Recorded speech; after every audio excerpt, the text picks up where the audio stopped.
This episode of the Bookworm Podcast is brought to you by Headspace. Try all of Headspace free for 30 days by going to headspace.com/bookworm.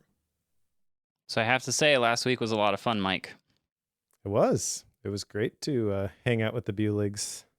There's only a handful of times it seems like when Mike and I get a chance to actually be in the same room together. Last week was one of them, only we did something very fun, which was to put our entire families together for the first time. And that was very loud at times, but also very fun. So it was a good time. I'm glad you invited us up. Yeah, it was a lot of fun. Thanks for coming. I think it was approximately 12 minutes for Adelaide and Hazel to become BFFs. It's true. It was a very, very quick adjustment on their part, but it's a good time. It's good. I know that one of the things that came from that is my oldest daughter, Emma, was inspired by your oldest, who I didn't know that Toby was such a game stats nerd. And he inspired Emma to come up with her own like game stats process, but she doesn't own an iPad as Toby does, and decided to do it all on pen and paper. And I sent pictures of this to Mike, but it's pretty stellar what she came up with. It's pretty cool. It is. Yeah. And for people who are curious, Toby uses an app called Board Game Stats. And actually, I have it on my phone too, and it's synced to the same library. So basically, whenever we play a game, he logs the statistics. And we've been playing cribbage a lot lately. So for example, you can put not just, who won, although those sorts of things go into the stats for like when you play a 4-player game, you win so much percentage of the time, right? And you get hundreds of games in there, and then you can get some pretty crazy insights. Like one of the pieces of metadata that he has for my brother-in-law, Soren, he's like, hey, Uncle Soren, did you know that when you use nails as pegs, you're undefeated? So he logs all this stuff. And obviously, like, you have to create your own metadata, and it takes time to put that stuff in, which is why he's the one who actually logs it all. I probably would stick with it for a couple of days and then be like, this is too much work. But he logs every single game that we play. Hundreds of them now, and the results are some pretty crazy statistics, which he was kind of sharing while we were together. Yeah, it was a good time. I will say that there were a couple points when I noticed he was playing games with his siblings, and then he would lose, and then he was always just a little bit slow to enter those stats. That's kind of the joke now, is like whenever he loses, it's like, hey, put that one in the stats. He always does. Fun. But super fun. Well, we've also got some other follow-up we need to jump into, but you've got a very special thing coming up, and you should talk about this now, because I'm going to join this, and I think it's going to be a good time, because I could use this right now. Sure.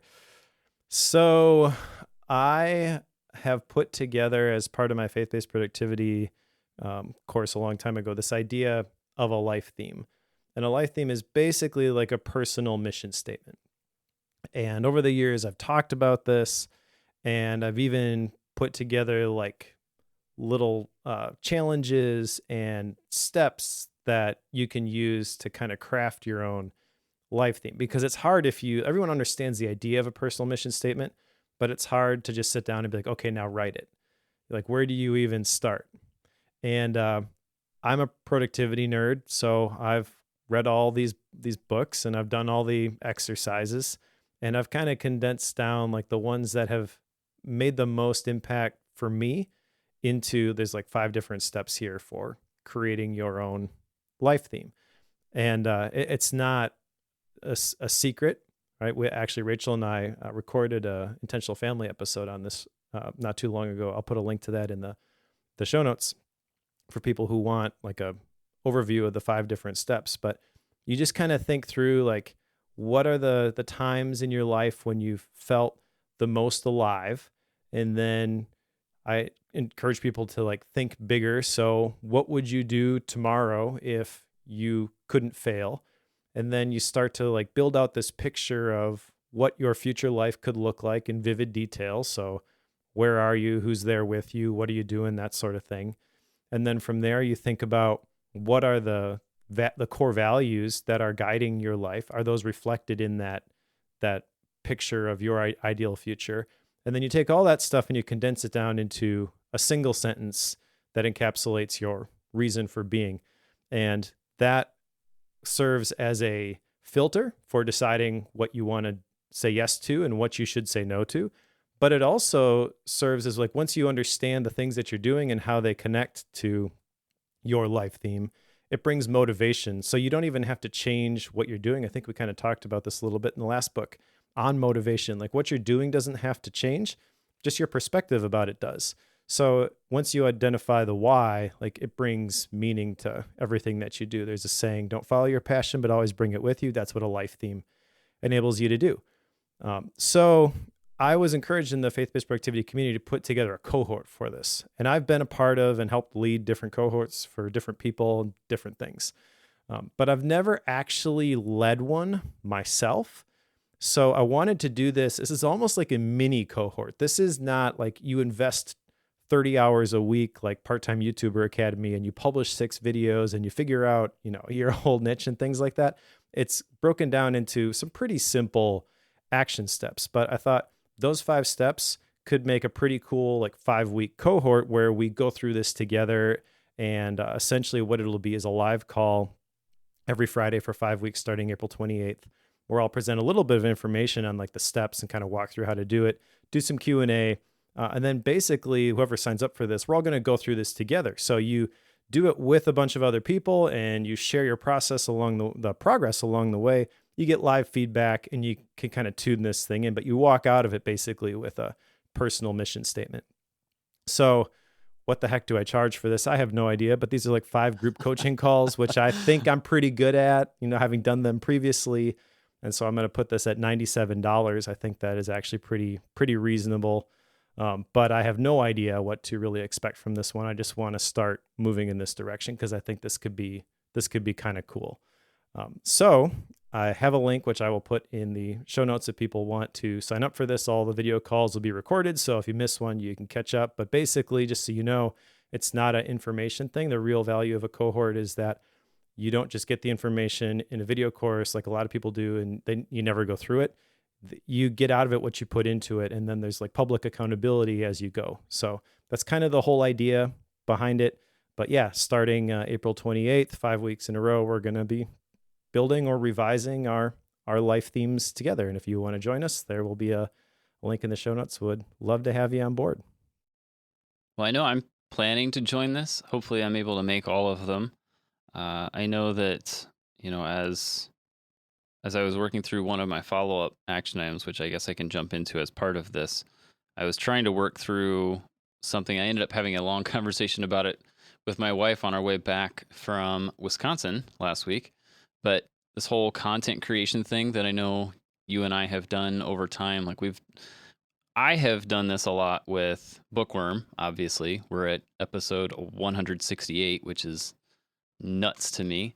But I've not really done much for like my writing and such in a very long time.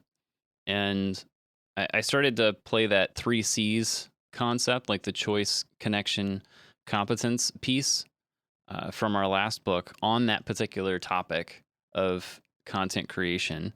And there's a couple things that came out of that for me. One is like, I don't really have a clear like connection to both myself and other people on that particular one. Like, why is it that I'm doing this? Which I think comes back somewhat to this life theme concept, because I don't really have a set, like, here's Joe's mission in life. Like, I have a lot of, like, here's some, to use Mike's favorite term, short-term goals. Like, here's what I'm doing over the next couple years to prepare the church for this particular technology feat. And here are the things that I'm trying to do on our homestead of sorts. So like, I know those things, but why? Like that's the part that I think I tend to struggle with. So like when I walked through that 3 C's concept, I identified that as a big pain point. So whenever you mentioned that you were going to do this cohort when we were together last week, it's like, yes, please. Where is the place that I submit an email address? Because Mike needs my email address for this one, I'm sure. So Yep. yes, It's all going to take place I'm excited about this one. the Faith-Based Productivity Circle community. So, yeah. Super fun. Well, since I'm on the topic, I should, I suppose, do the other things. Because the action item that I'm talking to is the work about was to work through these 3 C's on 3 different situations. Some of my rationale for that was mostly to try to figure out, is this a viable thing to do? Is this baloney? Like this is Joe's litmus test of, is this ridiculous or is it valid? And I think I can say it's valid because I think with this content creation piece and working through Mike's life theme thing and working on like some accountability stuff with my wife, that's something that I think I have a pretty good jump start on right now. So that's one. Another one was setting up lights for Good Friday. Now that sounds like a pretty lame thing, but our church is doing a Good Friday service this year. We've not historically done that. And the specific service requires some fairly advanced, I don't want to say advanced, but a lot of like lighting challenges with spotlights and zones and things that we don't normally do. And there are a bunch of reasons for that, but we decided we were going to do them this time. Well, I needed to like set aside some time to go like work on this and do some planning for it and try to get some ideas on how it could work. And for the life of me, I kept avoiding it over and over and over. And ultimately, I think it came down to basically a lack of choice on my part. I felt like it was something that was being thrust upon me that I didn't really support. So then it was like out of my hands, which then led me down the path of, okay, well, if that's out of my hands, how do I spin this mentally to make this my choice? And I think I found some ways to do that, like different ways to take advantage of what I was being asked to do, but then to put my own little flair on it. And that seemingly had a pretty big effect on me, because once I figured that particular part out, it was done pretty quick. So there's something to be said there. And then the last one, which is really quite boring because I wanted to use it on something that was boring that I really, really don't like doing, and that was taxes, because welcome to tax season in the United States. And really, like, I'm fully capable of getting everything together for taxes. I'm very capable of, and like realizing that I have a choice to do this, but again, didn't really connect with why on earth am I have to do this other than the government tells me I have to do this. I don't want to do this. Have I mentioned that I don't want to do this? And I'm picking up on that. just through like changing like some of the choice stuff and the connection stuff of like, this is a way to help us do XYZ for some financial stuff. That it ended up being something I was able to motivate myself to get started on. I don't want to say that I used that to motivate me to do the whole thing, just because it ended up happening over the span of a couple days. But once it was started, it was pretty easy to keep it going. So it was mostly just to get the ball rolling on that one. So at the end of the day, I think what I have realized is that if you are willing to go through the process and take the time to break down those 3 C's, it can work pretty well. What I also learned though is that it takes a little bit of time to determine what those potential pain points are. It's not something that's always super obvious, and it can take a little while to get it figured out, and it feels like a waste of time. That's the potential pain point, at least for me, because it's like, okay, if I'm going to spend 20 minutes trying to figure out why I'm not doing this, why don't I just go do the thing instead? Which is a weird spot to be in, because like I would rather just get the thing done because it's going to take 10 minutes versus the 20 minutes to figure out why I don't want to do it. So like I had a couple things, I can't remember what they were. There was a couple things that I was debating using this on, and I had gotten, which one? I had done the taxes one and realized how long it took me to figure that one out. And then just decided I'm not taking the time to do that. I'm just going to go do it quick. So just the threat of trying to work through the 3 C's was enough to get me to go do the thing. So it was weird. That was a weird revelation on my part. But I can say the 3 C's thing does seem to work. Cool. I've got 2 action items. Make a list of the things that I value and craft my own credo. Both of these things, of course, live inside of Obsidian. And I have started these and starting to make progress on them, but I don't think they're finished. And I don't know when they will be. I do like having these as just kind of save notes, and I keep adding things to them as I think of them. Sure. So I can share some examples here. Things I value: honesty, integrity, authenticity, time, discipline, commitment, personal growth, simplicity, calm, which I put in parentheses, a lack of drama.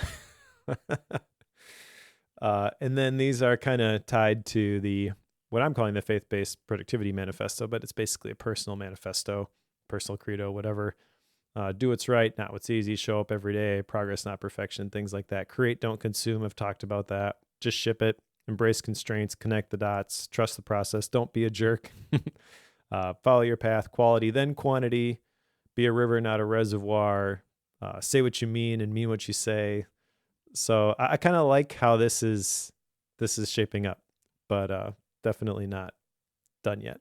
I do this manifesto specifically. I want to end up taking all of these like short little sayings and then creating like a graphic for it. But I don't know when I'll think that this is done enough to actually do that. But that's ultimately what I want the end state of this to be. Cool. So I guess, does that bring us to the fun part of the day? Yep. You can't avoid it any longer. Okay. I don't know that I'm actually avoiding it.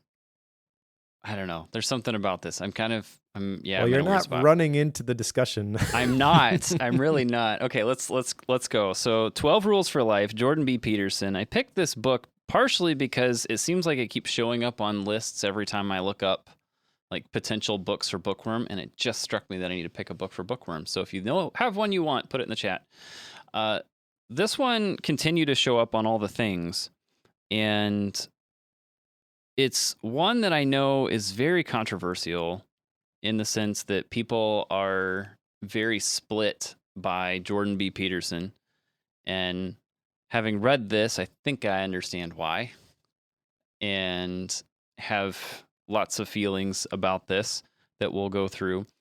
And it's one that I feel like I've wanted to read for quite a while just because it keeps showing up on so many different arenas, and yet I've been a little afraid to pick it just because I knew some of the drama around Jordan Peterson. So at this point, I'm kind of glad I finally got it in my hands and had a chance to go through it.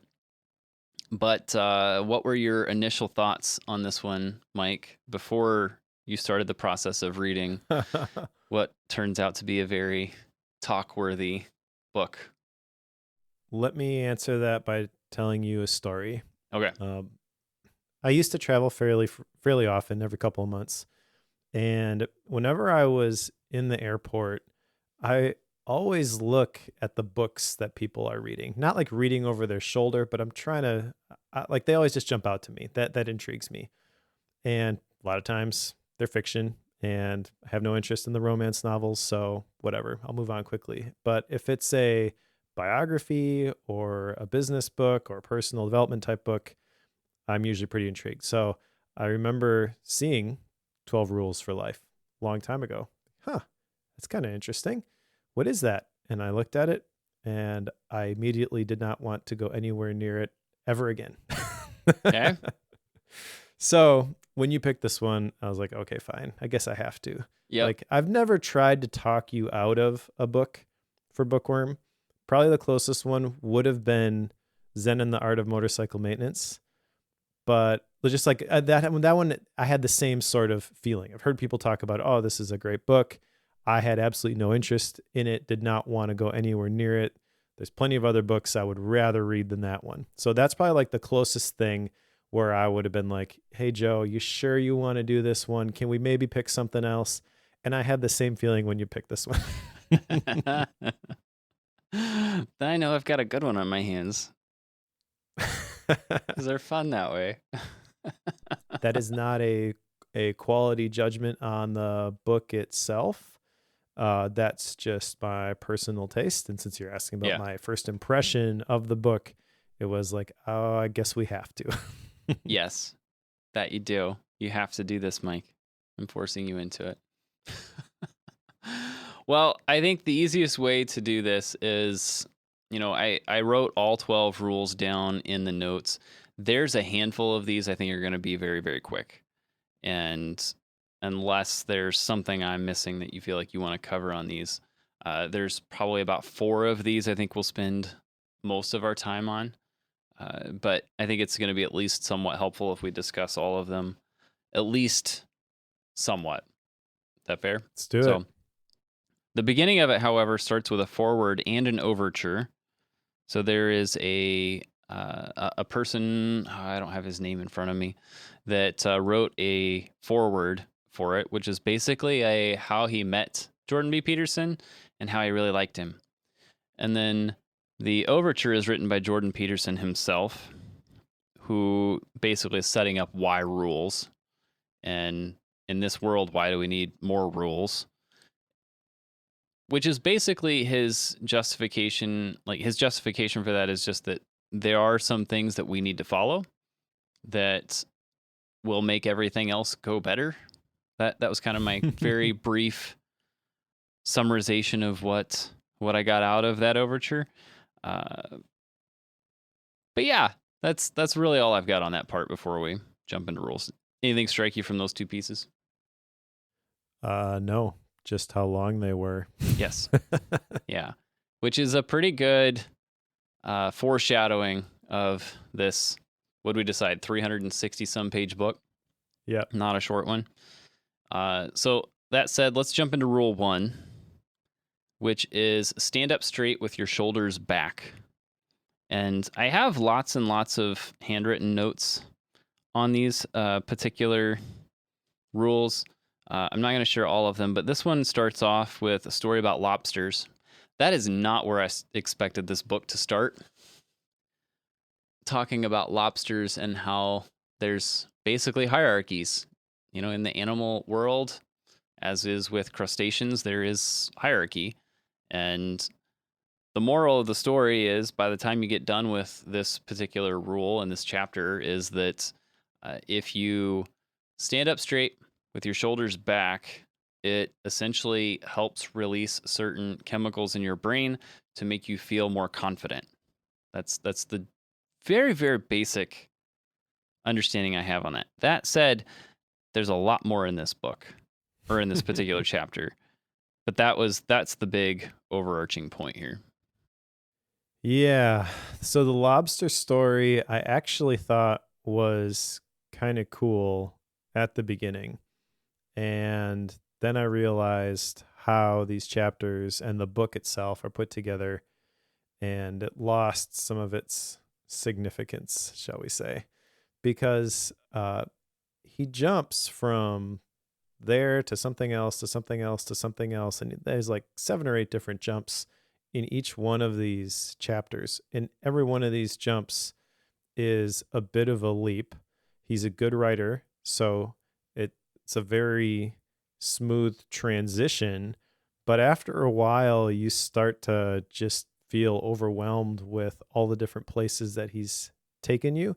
And he always ends these chapters by coming back to the name of the chapter itself. So kind of a poetic envelope thing going on here. Always comes back to, stand up straight with your shoulders back. But I feel at this point, just in the first chapter, that this is not for me. Kind of talked a little bit about this before we hit record. Very intellectual, and the arguments are linked together so carefully. He's basically creating like this patchwork quilt story of these different principles.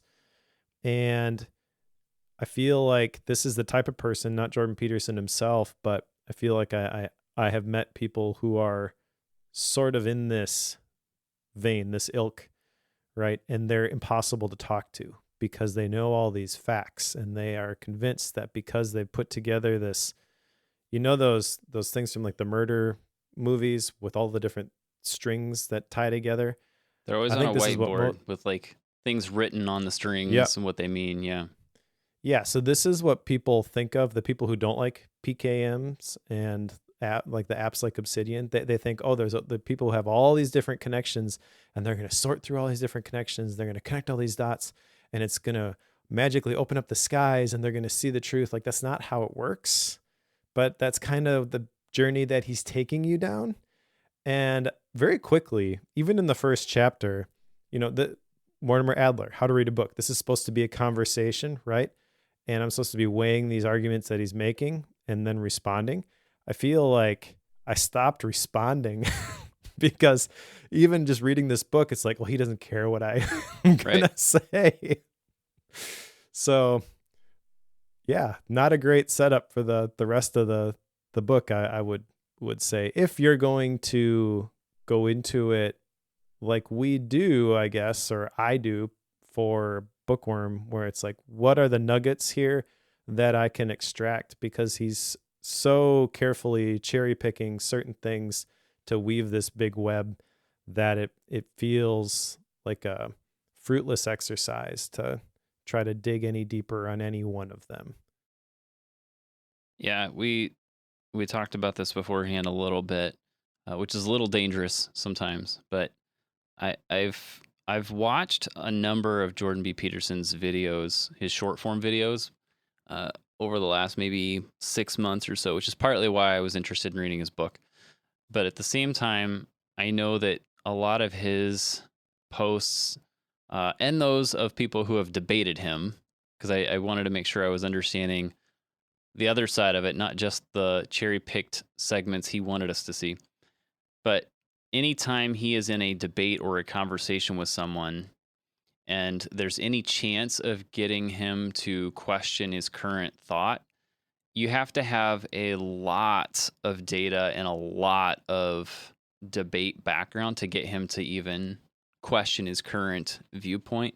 And if you do get him to question that, which is a challenge, he will very quickly, in almost every scenario, have some kind of rebuttal that slightly changes it off topic, it seems. Not completely, but somewhat, just enough. And that's a little frustrating at times. That makes perfect sense to me based on like how he jumps from thing to thing here. Correct. Yeah, and there's a couple points. I'm not seeing it quickly in my notes, but there's a couple times when he had a heading in the book, and then it was like the rest of it was designed to try to defend that argument. And I got to the end of it, I was like, I don't feel like you defended that argument at all. You walked around it the whole time, but I don't feel like I'm actually buying your viewpoint here. And again, this rule number 1 is where he kind of sets the stage for that. This is where I realized that if he needs to set up background for something, that he will spend multiple pages setting up the background for one sub point. And sometimes he doesn't always use it. There was a thing later on about black squirrels in the park, and they're not normally there. It's like, what's that got to do with anything? And from what I could tell, he never brought that one full round. Anyway, so rule number 1, stand up straight with your shoulders back. Generally, this is a very specific thing he's recommending, which is, stand up straight, shoulders back. And I wrote this down as an action item at the time. I don't know if I'm going to follow through on this. We can put it through. But just like I have my watch kind of tap my wrist every 15 minutes because I'm time blind on so many things. It's like every time that goes off, I just got to make sure my posture's okay. And that's it. That's as far as it goes. But as I've finished reading the book, I'm not sure I'm going to follow through on that just because I think there was maybe a flaw somewhere in this that I just didn't catch. That said, let's go on to rule number 2, because this is going to be way more fun than rule number 1. Rule number 2, treat yourself like someone you are responsible for helping. At the surface, that concept, and this is actually one of the things I really like, is if you were to read these 12 rules, just read the table of contents, you can get a lot of value just by reading the list. I just want to point that out. Like, there's a lot of good stuff here. We're already being nitpicky on this one, but there is some value in a lot of this. But treat yourself like someone you're responsible for helping. And he starts this off by talking about the difference between like chaos and order and the juxtaposition of those two needing each other, which very quickly takes him into what I was not prepared for, which then turned into a theme throughout a lot of the rest of the book, which was like a biblical, scriptural deep dive and a theological deep dive. I was not prepared for that at all. And I knew that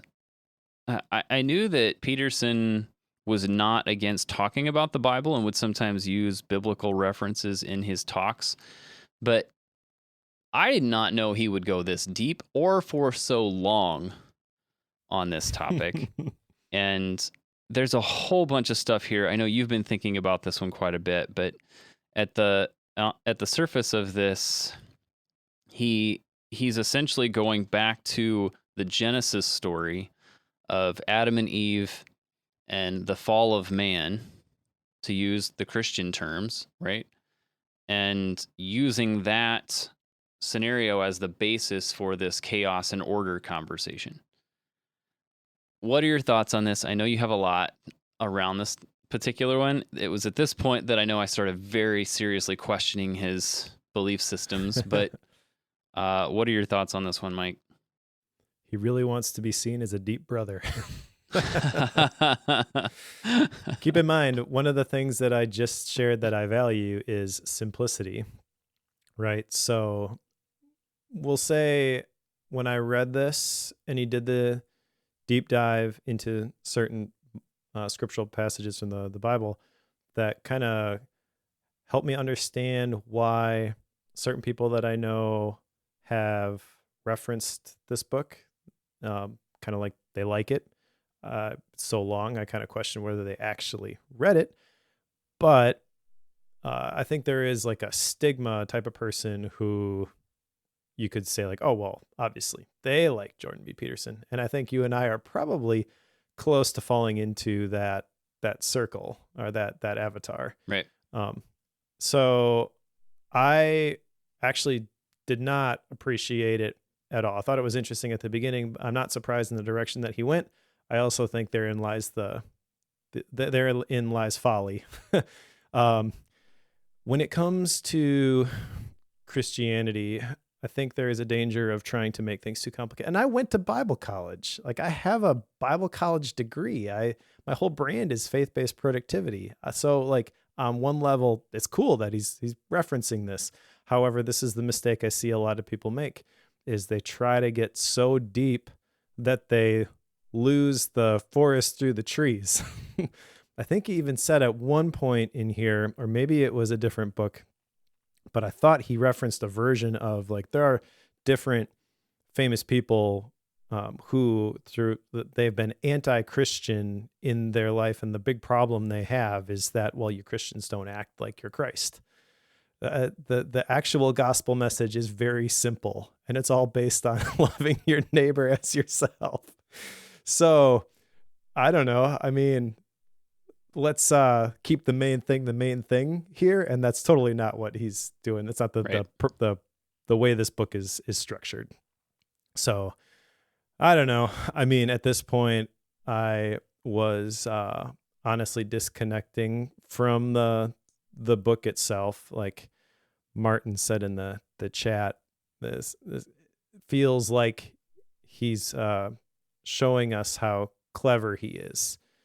And it's almost like in the second chapter here with the deep dive into the scripture, where it's like, oh yeah, see, I know about this area too, which doesn't surprise me from an academic, but also I don't think is really a great perspective to have.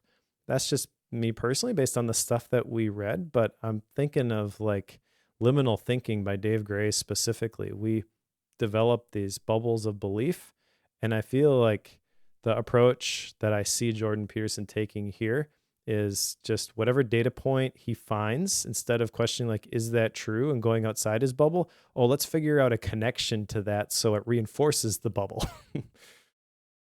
Or, as is the case on some of these, it's like he wants to bring it up simply to show how he can deconstruct it and show how it's not true. And there's like in this particular section, he contradicts himself in a couple ways, and in primarily, using the biblical references. He makes a comment that God couldn't keep evil out of the garden, which is why the original sin happened. So God couldn't keep evil out, and then he says, why would God ever do such a thing? But then it wasn't, what is this? 3 pages later. And the underlying tone there with that, by the way, is like, you don't need to ask him because I already know. Yeah. But then, and that's just one particular case. He's got a number of these where he's like asking these questions like, God, why would you ever, why wouldn't he do X, Y, Z? But then on page 52, he has a quote, but who would dare to question God? And I wrote my own note next to that, Jordan B. Peterson, apparently. So, like, okay. Let me address that specifically, because that, like, you and I are kind of like, well, how could you possibly question God? It takes an awful lot of assurance in yourself to do that. But that is still the wrong approach, even if you're just talking about other people's ideas. So take it outside the religious context. The approach here is still fundamentally broken, I feel. Sure. It's like, I know best and you know nothing. Yeah. I'm not sure that's how he intends it. I think that's the right tone. I think you're absolutely correct. That's the tone that it comes across as. I don't think that's the way he intends it, though. Yep. I know a lot of people take it as he intended it that way.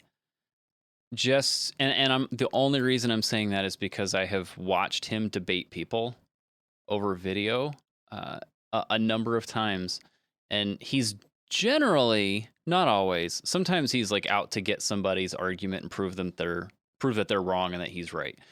But generally speaking, it's mostly that he's trying to get himself down to the fundamental truths and what is actually happening. And I think that's what he's attempting to do, just with flawed logic. But again, he's using an arena that you and I both know very well. So the way he talks and the way that he presents his arguments, I have this picture because I have competed in Toastmasters, and part of one of the competitions they have is this table topics, extemporaneous speaking, sure, where you go up to the front of the room, they give you the prompt or the topic, and then you have to right there for 3 minutes talk in response to that. And one of the strategies that people use is when they give you the topic, you start talking about something else unrelated at the beginning. And sometimes, if you're good, like, you can wrap it back into that theme. Some people just don't care, and they use it as an opportunity to just get on their soapbox and talk about whatever the heck they want. But I could totally see Jordan Peterson getting up there and like, okay, could you tell us why X, And then he's like, well, let me tell you a story about Z. And then Z led to A. And then A led to B, which, by the way, as you can see, that ties to X. And by the time he's like taking you all these different places, the judges, they're basing it on your ability to speak, right? So it's all like how you feel about what was said. It has nothing to do with the actual content of the writing. Those are the people who win those competitions. Sure. Jordan B. Peterson would be great at Toastmasters. Well, let's go on to rule number 3. Make friends with people who want the best for you. I don't have a whole lot to say on this one. He starts out with a story about his hometown. People choose friends for a variety of reasons. He points out a few of the bad reasons, which is like to rescue them. You have a friend and they have a bunch of problems and you feel like you can help them, so you become friends with them. Or you don't want to be challenged in your own belief systems or your own day-to-day choices, so you go be friends with people who are easy to be around and won't challenge you. But ultimately bad friends are easier to be around and the good ones will, you know, hold you to a higher standard. So pick good friends. That's it in a nutshell. Uh, but he takes 50 pages to talk about the people from his hometown who couldn't escape and Right. committed suicide and stuff like that. He's a good writer. Like those stories are as entertaining as a story about suicide can be. Like he does a good job telling it. But yeah, you're right. You can encapsulate it in a couple of sentences like you did. One of the things that did kind of stand out to me from this is he says loyalty must be negotiated fairly and honestly. I have been described by my wife as loyal to a fault. So that one specifically gave me something to chew on. No action item associated with that, but at the very least, nothing else in this book. It encouraged me to not just blindly be loyal, but ask essentially what is the transaction that is happening here. Not that it's all based on like, well, what can you do for me? But I also think it's okay to kind of stand up for yourself maybe a little bit. So rule number 4, because we'll need to keep moving here. Compare yourself to who you were yesterday, not to who someone else is today. I feel like this is a topic we've talked about a fair amount on Bookworm. Like if you start comparing yourself to someone else, you're always going to find somebody who's better. And that's really what he's saying here. He talks about being born in a small town. I was born in a small town. That was pre days when everybody had social media. So it was a thing that people still knew everything you were up to. Like that's been something that's been in my life from the day I can remember. I know that a lot of people, that's not the case, but in small town America, that's the way it is. Even more so now with the social media internet world. But ultimately it's, big fish, small pond at the beginning, big fish, in the ocean, not so big, that scenario. But if you compare yourself to who you were yesterday, ultimately what you're doing is you're focusing on your own actions and not letting somebody else's actions get in the way of what you're after. Again, that's really the distillation of what he's getting at with this one. Pay attention to yourself, not so much everybody else. Which I agree with. I mean, if you just take the rule itself, I feel like this one really resonates. But Yep. again, the style, it's like, do you really have to drag me through 50 pages of this? Right. I guess the thing that I can't quite wrap my head around, and maybe it's just because I'm not an academic, but the topic here, compare yourself to who you were yesterday, not who someone else is today. Like that is essentially the whole idea of the gap versus the gain by Dan Sullivan. Have we talked about that on Bookworm? I feel like we have, but maybe a cursory level. okay. Well, I'll just review it real briefly. There's a whole book about it, but imagine like 3 dots, on a straight line going top to bottom, right? And the middle dot is like where you are. And you can compare yourself to somebody else who's more successful, or another version of that is like where you want to be. And this is why I hate goals, right? Because you have this picture of your ideal future at the top. You look at where you are right now and you get discouraged. There's a gap there. You feel like, especially once you set a goal and you get there and the goalposts move on you, and now you have another goal that you have to achieve, you feel like you're not making enough progress fast enough. It's never good enough. But if instead you look at where you are now and you base it off of habits, right? So you can see your progress and you compare that to where you started, that's the gain. You can see how much you've grown. And then you're like, oh, hey, actually, this is working. And then you just continue to do it, right? You have motivation to keep going there. So that's essentially what he's saying here. But Dan Sullivan talks about that. And yeah, he's extrapolated it to an entire book at this point. But for years, he talked about this. This was like 3 pages. It was a simple concept that he brought up in the midst of a whole bunch of other things. And it's so direct and it's so clear. And by the time you get done reading this chapter, your eyes are glossed over and you're like, I don't even know what I just heard, man, but it was good. I'm asking myself at the end, like, who cares? What am I going to do about this? What impact has this had on me? And this one specifically, because he ends it with that same phrase.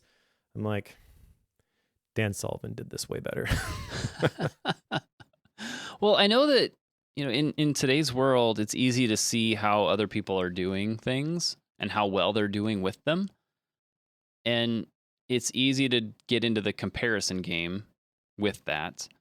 And, to do the comparison thing at a very, very basic level can cause problems. It's okay to notice how well something else is done. Like there's a fine line between viewing what other people are doing and using that as inspiration to do better yourself, and watching something somebody else has done or is in the middle of doing and then saying, why can't I be like that? Like those are two different realms.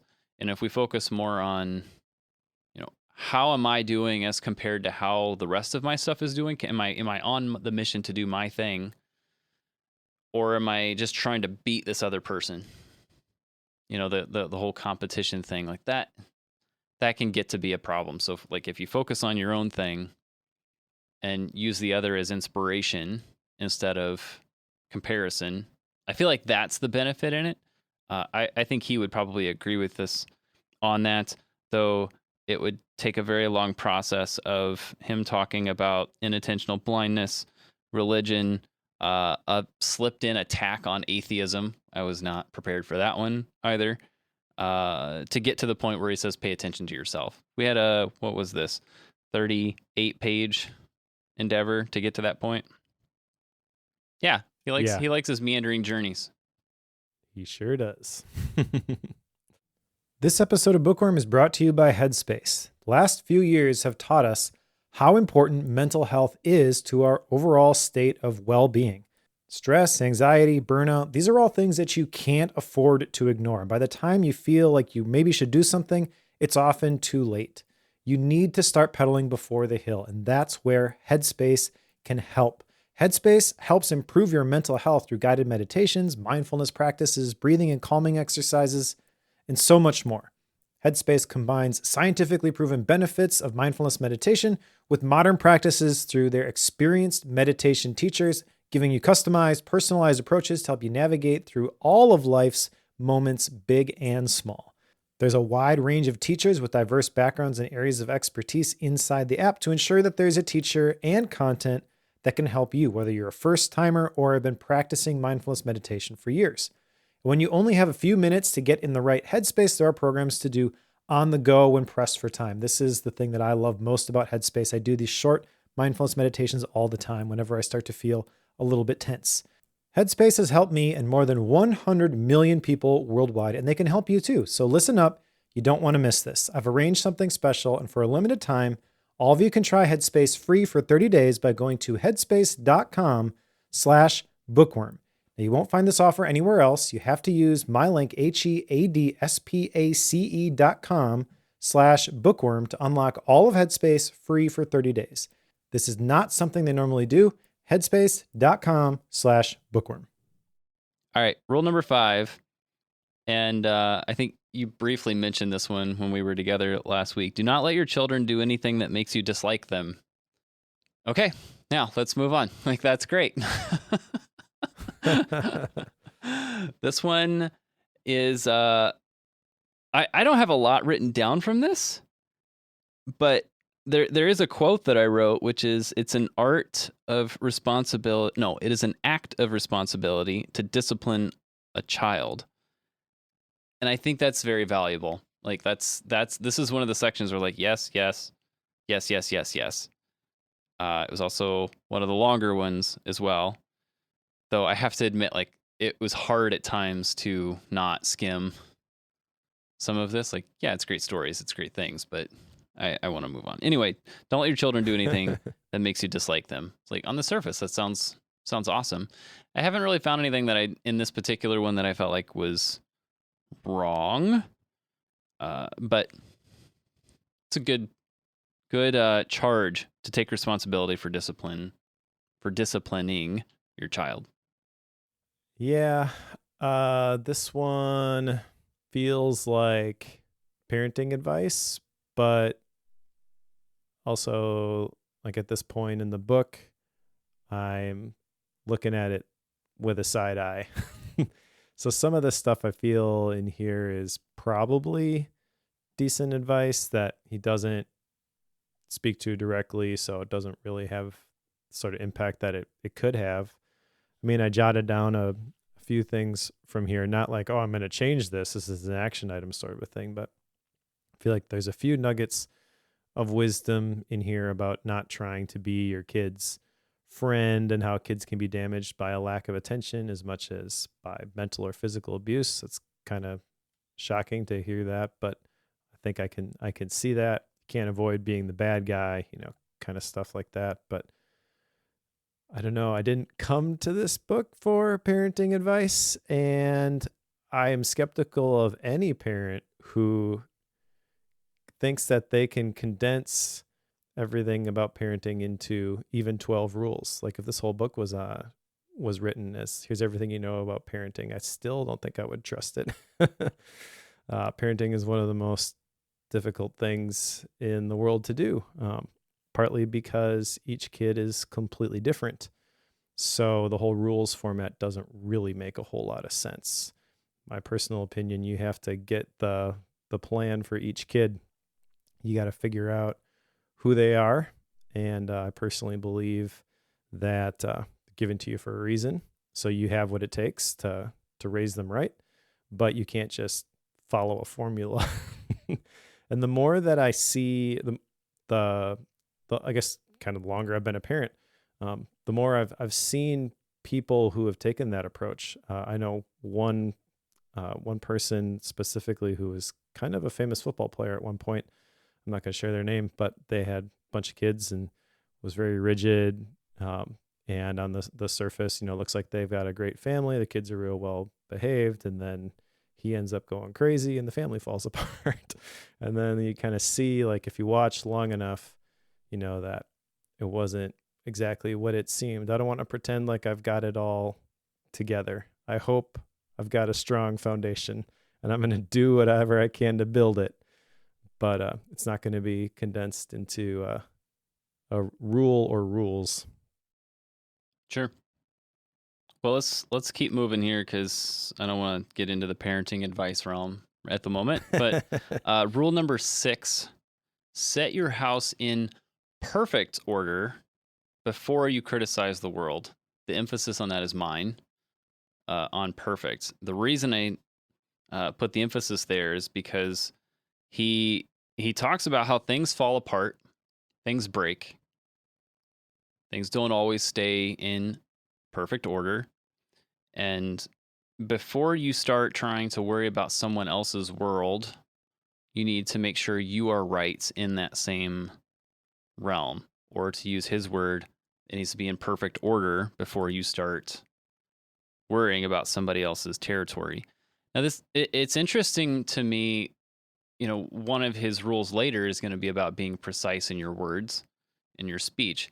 But it's interesting to me that if that's the case, he's being very precise with his choice of words, knowing how he operates. He's usually quite precise with what he's saying, which meant that me coming into this, that's probably a little bit of the weird bias that I had coming to this. Like, I'm taking every word as if he means it and didn't have some unintended bias behind it. So he's saying, put it in perfect order before you criticize the world. Now, here's the catch.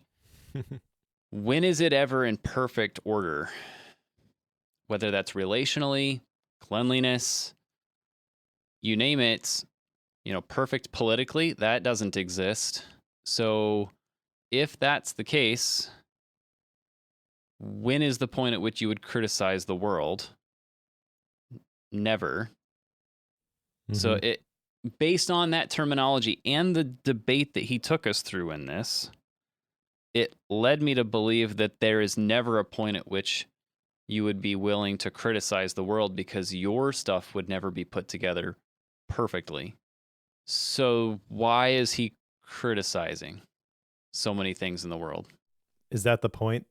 I mean, is that maybe? I haven't watched any of his other videos or followed anything else that he does online, so I can't compare. But if you're looking at this book, I mean, that would be a fairly effective point to make. Is like, hey, don't worry about what other people are doing; just worry about yourself. I mean, Yep. again, Jesus said that. Yep. Worry about the log in your own eye before you dig out the speck in your brother's eye. Correct. That's kind of what the title implies here. The things I jotted down from this chapter, there were only a couple of points. Right. They all relate to not finding somebody else to blame and cleaning up your own life, stop doing what you know is wrong, all that kind of stuff. Self-determination, personal responsibility, those sorts of things. Which at this, I don't know, like we're repeating the same model, obviously every single chapter. We're not speaking real strongly directly to any one of these things, but let's just say he did, right? Self-determination. You are in charge of your own future. We talk about that a lot on this podcast. But let's say that's what Rule 6 is all about. Is this transformational for people? Like 5 million copies sold. So it says on the cover of mine anyways. Right. Yeah, mine too.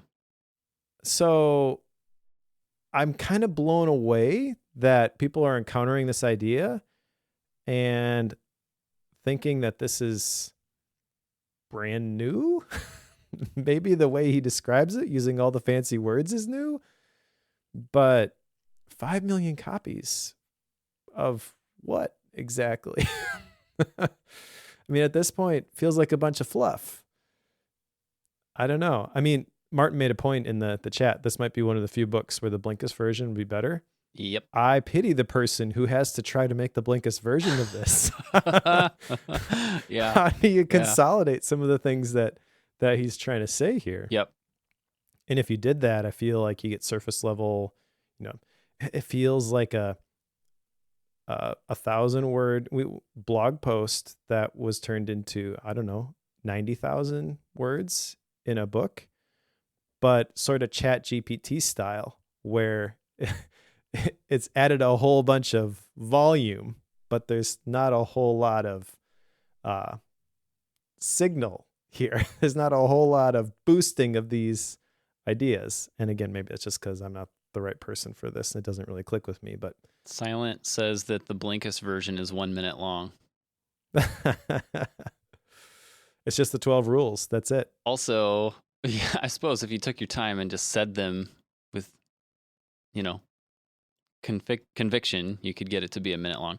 I do know, and he mentions this in the overture at the beginning, that this started out as a list of things to live by on Quora. He was answering a question on Quora, and then he had a publisher reach out to him and want to make it into a book, and then it slowly got whittled down to these 12 rules. So it did start out as a blog post of sorts that then got expanded into 300 plus pages. So you're not wrong in that. I just think I should probably go look up the Quora answer and read that and be done. Okay, let's go on to rule number 7, which is pursue what is meaningful, not what is expedient. And the premise here goes that we tend to believe the concept, life is short, so live it up. That's like the short-sighted view of life. Whereas if you want to have a meaningful life, it always requires sacrifice of some kind. So then the rest of the chapter is basically showing us the reasons behind sacrifice and why sacrifice is important. He gets into another biblical stance here, basically saying that God is dead. Like he has a whole, I forget how many pages it was, like an 8 or 9 page thing trying to prove that God is dead in here. And I was usually pretty good at following his arguments, but that one I couldn't follow. Maybe you figured it out, but I couldn't even follow that. So in my notes, I just wrote that I couldn't figure out his argument. He's just rambling. So I don't know. Anyway, one of the things I jotted down is that he says when atheists argue against Christian creationism, they are doing so using truths established over centuries of Christian culture. So I kind of had the opposite conclusion. He was saying that atheists believe in something. They just don't really even realize what they believe in Sure. necessarily. I must have missed that But part then. I don't know. I mean, at this point, it's easy to lose the plot. Yeah. Yeah, This because is he's also telling you where 4 that stories to get to one point. Yep. This is also where that quote that I mentioned came in. I found it in my notes. Christians have never practiced the actions Jesus prescribed them. That was, I don't know how to pronounce this philosopher's name. Nietzsche? Oh, yeah, Nietzsche. Yeah. So I like the general idea, Mm-hmm. you should, Dave Ramsey says it a different way, pay now, play later, Mm-hmm. or play now, pay later. That's essentially what he's saying. Work is a delay of gratification. You sacrifice now to gain later, but don't need all the meandering to land on that, in my opinion. Yes. So let's go on to rule number 8. Tell the truth, or at least don't lie. There you go. Tell the truth. I literally wrote down one thing. The truth may sometimes be hard, but it's always strengthening. Like, that was the one point I got from this. So I don't really have anything more on that one because it's pretty self-explanatory. Don't tell lies. I hate this chapter. Really? Okay. I mean, Tell just me more. like that whole title kind of encapsulates, I feel like, the whole academic mindset around what is truth, right? Yep. So tell the truth. I feel like that is a good rule to live by, very black and white. And then he adds or at least don't lie. So don't say something is not true, right? Which opens up everything else to interpretation. And I don't know. On one level, I get that, but I also don't like the whole door that opens up. Yeah, there's not a whole lot of notes I have in the next chapter either. Black, to your comment. Yep. There, I don't know. There's some interesting stuff in here, I guess, where he talks about the 2 different types of sin. And this doesn't have to be a religious context, but basically, if you're talking about right and wrong, there is wrong or sin of commission where you actually do something that you know is wrong. Or also there is the sin of omission where you let something bad happen when you could do something to stop it. And I feel like there was maybe it was a Gladwell book, Blink, that we talked about that a little bit, about how people will tend to just kind of like not want to get involved. And I feel like that's the wrong approach here. But also just like the underlying tone with all of this feels shaky. Yeah. I feel like if that was exactly what you said, that would be a lot stronger, a lot more clear, and have a lot more impact. Like, don't just sit on the sideline when something bad is happening. Do something to stop it. So just tell the truth. Yeah. Do what's right, not what's easy. That's Yeah. something my pastor says all the time. I mentioned that in my manifesto, sort of a thing. Like, that sounds better to me than tell the truth, or at least don't lie. Yeah. All right, let's go to rule number 9, where I have one word written as a note. Rule number 9 is assume that the person you are listening to might know something you don't. And the word that I wrote down as a note for this entire chapter was listen. I feel like that's what you need to know. Listen. When you're in conversation, listen. Because the other person may have things that they need to say, and by me speaking, to use his terminology, he may inflict his own ideology on the other person. Now, granted, he was speaking about that from a clinical psychologist viewpoint to a patient, so he's not always trying to put his own thoughts and ideas into the person's mind. Having seen how he operates, that is absolutely what he tries to do, is put his ideologies into your brain. So he's on the opposite end of the spectrum whenever I've seen him in that scenario, but this one is basically just listen. I mean, I can't because I haven't looked at anything else, but that's probably a benefit when it comes to some of these books, is like I can't judge that like authenticity of the author, and I agree with the things he's saying in this chapter. Some of the things that he's saying, you know, that it's amazing what people will tell you if you listen. You can be pretty smart if you just shut up. Yeah. Yes. Learn to look at arguments from others' perspective. That's good advice, but again, like liminal thinking speaks to this a whole lot better, I feel. And I probably do this every single episode where there is a chapter in a book where I'm like, there's a whole book that speaks to this better. So I recognize that's kind of my bias here, but it's also like I kind of can't get over the fact that there's 370 pages here and he really doesn't say anything real strongly. Yes. So yeah, is what it is. Which I think that's a perfect place to start talking about rule number 10. Be precise in your speech. Now, you made a comment that it might be better having not seen his work online, because then you maybe don't have a tainted view of that. And I kind of struggled with that, you know, having seen so much of his stuff, and like as I'm reading it, I can hear his voice reading it, and there's definitely like some bias and stuff that comes in, because like some of the things I know he said, I'm like, yes, you're spot on with that. The way you're coming about this is probably not all that great, but this be precise in your speech, that's actually a word that he likes to use in his debates, precise. It's like whenever somebody brings something up, you know, one of them that I've seen him do quite a bit is the equality in pay process between men and women. He likes to debate that one quite a bit. And whenever it comes up, he's always wanting to know, well, be precise about the arenas you're talking about. He's like, everybody wants to talk about C-level positions, but what about the garbage collectors who are 99% male? Like, those are the things that he'll bring up.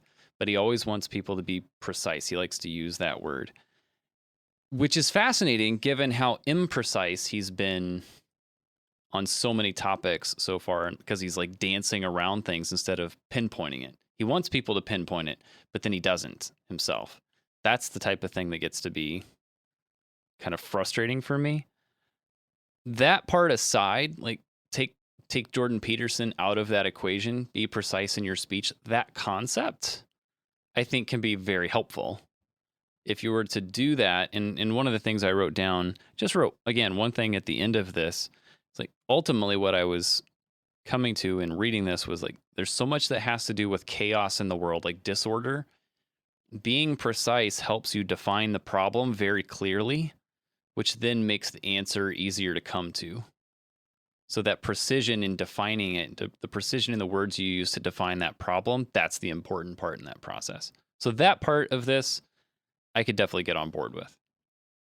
Well, let me defend him a little bit, because I think it kind of it depends on how you define precise. I think he actually is pretty precise in his words and in his communication, because you have to be to jump from this thing to that thing to that thing to that thing to that thing and then back to the beginning again. If you're not precise in your words, that is just going to leave you feeling motion sick, in addition to the feeling I have where like, you didn't really tell me anything, bro. Right.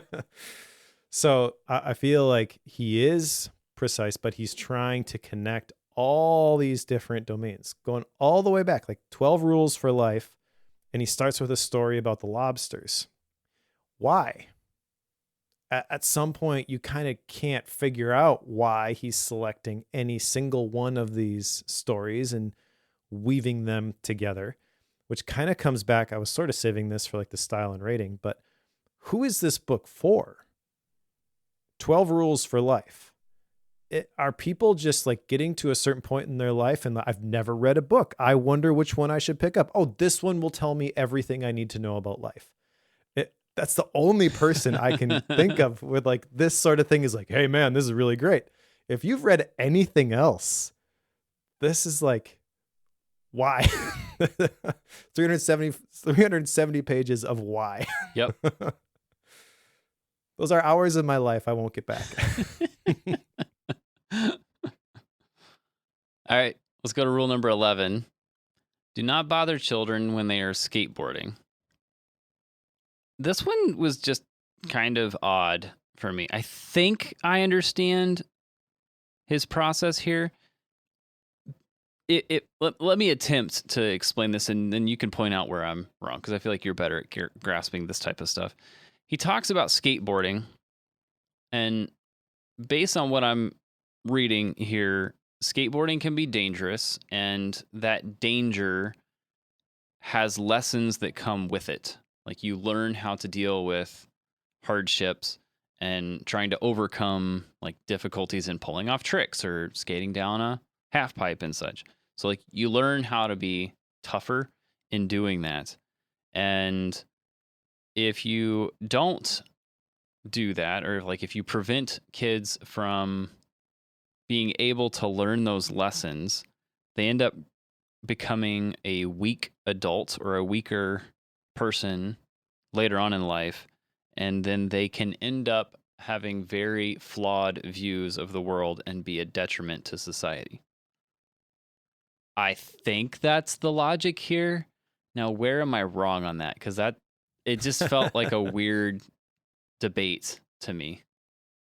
Well, I can tell you, like, it's kind of jarring to me, all the different places he tries to take you in each one of these chapters. But I feel like at the beginning of this, he's actually making a pretty solid point, which is that we generally are risk adverse, right? We want to be safe, especially if you're a parent, you want your kids to be safe.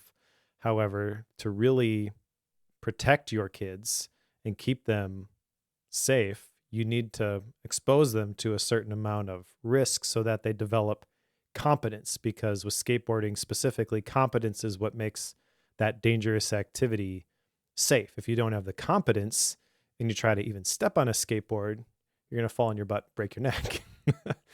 But if you know what you're doing, then trying to grind down the hand railing isn't really all that dangerous, because you know what you're doing. How do you know what you're doing? You expose yourself to different levels of risk and you develop the skill to be able to do that.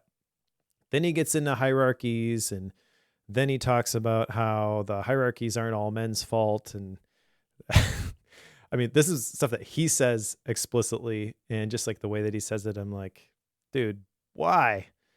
I don't know. I feel like there is a certain type of person who can't articulate their own arguments and would totally latch on to specific statements from this chapter and be like, see, I knew it. And just go read Jordan B. Peterson's book, because I'm too lazy to articulate this myself and decide what I actually think. Yep. But that's not me. So this did nothing for me. It's a thing. Like, I've never been one who's like overly protective of my kids. Like, I regularly let them make what I would consider bad choices in safe ways. You want to climb that tree? Sure, go for it. Like, that particular tree has a whole bunch of dead branches, and I know it's very likely you're going to fall, but those branches are only like 4 feet off the ground. So you're going to fall, but you might break an arm, something like that. You're not going to die from that. So I'll let them take that risk so that they become better at, stability, balance, et cetera, et cetera. So then they are safe whenever I'm not there. They don't need me there all the time to, not die. So I'm comfortable with my kids in pretty risky situations because I know that they can handle themselves in those situations, but it's because they've been allowed to be tested at small scales. So I get that. I don't know that particular concept was one that I got from this, so I'm grateful you brought it up. Well, I'm not sure even that's the main point that he's making here, to be honest. Yeah. He spends quite a bit of time attacking these hierarchies and mentions that hierarchies can exist for a lot of different reasons. Science can be biased by the interests of power. So he gets you to like question everything that you believe here. He does make one solid point in this chapter, I feel, which is worth calling out, that a lot of the resentment around different groups of people, which he talks about resentment. There's two options for that: being taken advantage of or refusal to accept responsibility and grow up. So he's very direct in his like confrontation of this mindset. But group identity can be fractioned down to the individual. And I think I like that statement because we all have these groups that we identify with, but really people are way more complex than a group identity. And if you keep digging deeper, like the pool of shared characteristics keeps getting smaller and smaller until you are the only person left. And then that ties into the whole idea of like the self-determination and taking responsibility for your future, right? It doesn't matter if, and I'm not saying like bad stuff happens to people that it's your fault. Like maybe it's not your fault. Maybe you were completely wronged by someone, some way, somehow. But as long as you stay in that place, well, there's nothing I can do about this because this person put me, or these people put me in this situation, then you're powerless to get out of that. The minute that you're like, well, it may not be my fault, but I'm going to be the answer. I'm going to find the solution because I have the ability and the power within me to do that. Like that's when your future starts to change. So I think that's a really powerful idea that, again, he's not really speaking to. I'm connecting two ideas from two totally different chapters in a very different way than he does, and with 60 less steps in between. Yes. Not so much a meandering journey, which is what we get in Rule 12. It's a fun little segue. Rule number 12, pet a cat when you encounter one on the street. And this one starts exactly the way you would expect by talking about dogs for the next 5.5 pages, because I wrote it down that he specifically talked about a dog for 5.5 pages at the beginning of a chapter talking about cats in order to show that he's not just going to talk about cats and that he also likes dogs. Yeah, What? It's really weird. You're right though. He tells a story about his family dog. Yep. And then basically 4 pages later, he says, I did this just so that you people couldn't say I was biased. Yep. Like he calls out the reader for that. And it's like, why? Yep. So now we're in an argument and you're trying to defend yourself against me when a book is supposed to be written for those who are on your side.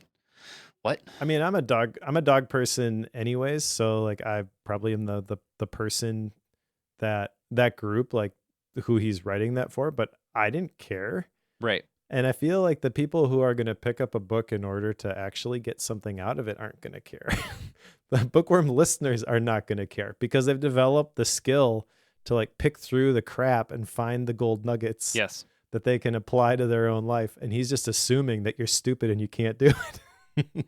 Yep. Here's my summarization of the actual point of the chapter, which is that, and this is me being a dog person who also has cats, outdoor cats. So take that however you would like. Basically, if you're on a street, you're walking on the sidewalk, and a cat comes up to you, that's a pretty rare occurrence. Cats wouldn't normally do that. So take advantage of the opportunity and pet the cat when it's there. So take advantage of good things when they come.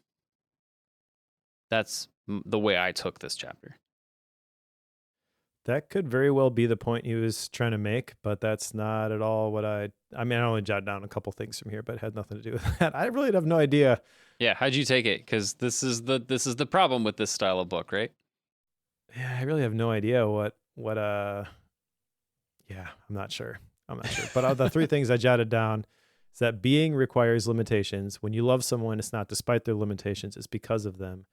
And he also mentioned that the parts of your brain that generate anxiety are more interested that there is a plan than in the details of the plan. I don't understand really, having finished the book, how those wrap back into rule number 12 anymore. Yep. But those were my couple takeaways. So the moral of the story is we're not real sure what Rule 12 is about.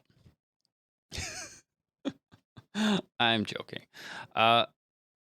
But it was a weird spot for this to end. He does have like a postlude of sorts, but I wrote nothing down The on it coda? because nothing about it struck me. So unless there's something there you want to throw in.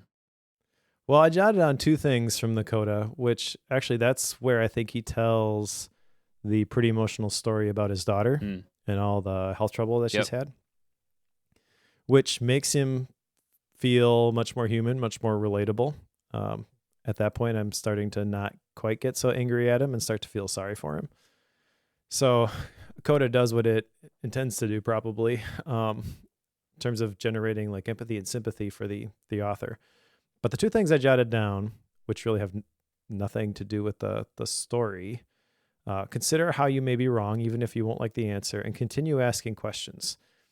I think those are two great principles, and I don't think that was the prevalent theme throughout the book. It's kind of weird how it ended that way. And again, I feel like this is probably just the message getting lost, not in translation, but just in the volume. Like it gets watered down as he makes all these different connections and pieces together all this intricate stuff. Like the actual story he's trying to tell and the points that he's trying to make, he's too smart for his own good. At least in terms, I think, of the bookworm audience engaging with this book and being able to understand the arguments from a how to read a book perspective and asking, how do I apply this to my life? And really, like, what was the benefit of reading this? I can think of lots of other books which speak to lots of these other like random topics that he kind of touches on that I would point people to instead. Maybe that's getting into style and rating, so I'll stop there. But maybe it's just like the whole broad approach of like, these are the 12 things you need to know for your entire life. That's not exactly what he's saying with the title, but kind of. So I don't know. Okay. Well, before we go style and rating and all the fun things, action items. I have two down here. One of them I have mentioned, which was checking my posture. Stand up straight, maybe, when I'm tapped on the wrist. The second one, this was more general. It didn't come from any specific place in the book. And I just wrote down, say yes more to my kids. Say yes to my kids more often, I guess is the cleaner way to say that. Grammar good sometimes. And that primarily comes from the idea of, as I was reading this, obviously the rule 5 about children and then don't bother children, like obviously those two kind of come into play here, but it was more general across the book. Just that I tend to say no by default in some situations, primarily when I get home from work. Like, I usually get asked to do different things or play certain games and such. It's like, I've got things I've got to get done. No, I don't. I can wait and play with the kids when I get home. So I know that time will not always be there. So I need to say yes more to my kids. So I've got those two from this. So I've at least got that from this one. How about you? I do not have any action items. I kind of guessed that. My action item is to never pick up this book again. All right. Well, then let's go to style and rating.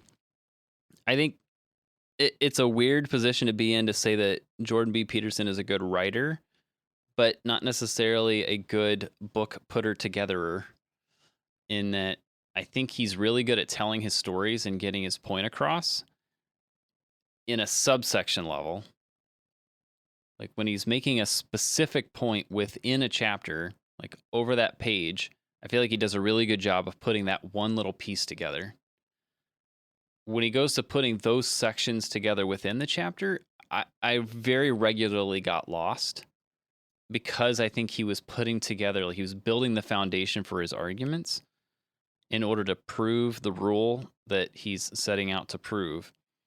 But sometimes I just got so spun around that I got lost on some things. Like I mentioned this one earlier, there was one section where he was talking about his wife going out for a walk and they saw a bunch of black squirrels in the negative 40-degree weather out in a park and thought that was really weird because they would never be out there hibernating. but then he never really tied that one off and just kind of left it. At least not that I caught anyway. Like, why are we talking about this? Like, there was a handful of those. Like, I don't even understand what you're getting at here. Maybe my brain's just not smart enough to handle that at the moment, but that was the way I took it. And so I feel like he's good at writing his stories. Putting the whole thing together is a challenge to follow with him. I'm not entirely certain why this is 12 rules for life, other than just it almost feels like a money grab of sorts. Like, he's really good at laying out debates. He's really good at, putting these arguments together and saying lots of words around them. Really good at, driving a lot of attention. People watch him because he's kind of, a wild card. Sometimes you never really know what he's going to say. And he even has a point in the book, don't hold back, say what you think, and, let the consequences lie where they may. So he does have kind of that mindset. So as far as like, would I recommend this or not? From a Christian viewpoint, I have a lot of people I don't want to read this because I don't think they're going to catch some of the flaws in biblical knowledge here. So like that one, I don't quite follow. Good point, Martin, about squirrels not hibernating. The thing that I know when it comes to like, would I recommend this or not? Like, if you don't have a solid standing on some of these topics, I don't think you should touch this, because you're going to have to be in a challenge mode, trying to make sure that you actually believe what he's saying or disagreeing with what he's saying and be able to articulate that. So you have to be pretty grounded in your ideas on those subjects before you're willing to take on Jordan B. Peterson. That's primarily because he's well studied and he does lay out his arguments very well. So if you're going to pick it up, please be in that position. So I am not going to tell you that you absolutely should read this like we have with other books. As far as how to rate it, that's a struggle for me, because there's a lot of these that I'm like, this idea, if I just read the table of contents, yeah, I can get on board with pretty much all of these, depending on interpretation. But knowing that there's a lot of things that I got value out of this, and yet like completely lost on this as far as a rating goes, I think I'm going to put it at a 4.0, just because I think there is some value here on a surface level. I don't think I want people to deep dive this too far. So I'm not going to go above that just because of the struggles there. Not to mention the borderline heresy at times. So be careful with this one if you're going to read it. Personally, there's stuff here that I got a lot of value out of just having read it, even just from a motivational stance on a minor level. So that's helpful, but I'm not going to go beyond that. All right. Well, as I have kind of alluded to throughout this entire recording, I did not enjoy this book, and I would not recommend anyone read this. I feel like this is a lazy book recommendation. If you follow along with Bookworm at all, and you've listened to even 10 different episodes, you have a breadth of knowledge that is going to make this a very difficult read for you. If this is the one nonfiction book you have ever read, it probably is entertaining. And you're right, there are certain things in here that can provide a lot of value. However, I would argue the way that he presents them, they won't. You have to dig deeper than anything that he shares in here. I don't like the approach. I don't like the tone. I agree with you that he's a talented writer, probably even a talented storyteller. I think that diminishes value in how many jumps he makes between different things as he's trying to create this intricate web. And I'm projecting there. I understand that, but didn't like this book. Walking out of it, what did I get out of this book? No action items, and really nothing that I jotted down anyways that was like, even that's interesting. I'm going to have to really think about that more, or that challenges the beliefs that I had in certain areas. There's lots of opportunity here for confirmation bias. If you walk into this with your beliefs and you're looking for something to back it up so you don't have to defend it, you could just point at this. But I do not think this is a good book. Have you ever seen the movie Billy? I think it's Billy Madison, the Adam Sandler one way back in the day. Yeah. You know the end of the movie where he has to describe the Industrial Revolution, and he launches into this big story about the little engine that could, and everybody's kind of nodding. And then at the end, the judge goes, "I award you no points, and we are all dumber for having listened to you." That's how I feel with this book. Fair enough. So I'm actually looking at the Bookworm stats page right now, and I have the ratings for myself in reverse order. Okay. All right. So the lowest rating I have ever given a book, you know which one it was? It was a 2.0, wasn't it? Or 2.5. I don't remember what it is. Was it was Zen? 1.5. Yeah, it was 1.5 for Zen and the Art of Motorcycle Maintenance. The next one up from that was The Art of Asking by Amanda Palmer at 2 stars. Okay. And walking out of this 370-page book, I feel like I got about as much out of this one as I got out of that one. So I'm going to put it at 2 stars. You're putting it 2? Yeah. Okay. What did I rate that one? You rated that one 3.5. Okay. Fair enough. I don't think you're wrong, given that rationale by any means. Okay. Great fun. Let's make this one disappear on the shelf. What's next, Mike? Next is The Pathless Path by Paul Millard. I mentioned last time, this is actually a Ali Abdaal recommendation. And Ali Abdaal occasionally will put together these videos of like top 10 books this year, whatever. Every time I watch one of those, he does his little short explanations. And I can usually tell right away whether a book is going to resonate with me or not. I've read a couple of books that he's recommended that I did think resonated with me and been pleasantly surprised each time. So I think this one is going to be good, but we will see. That's why I'm going to make you read it with me. All right. And then following that, I went and looked up my books to read list.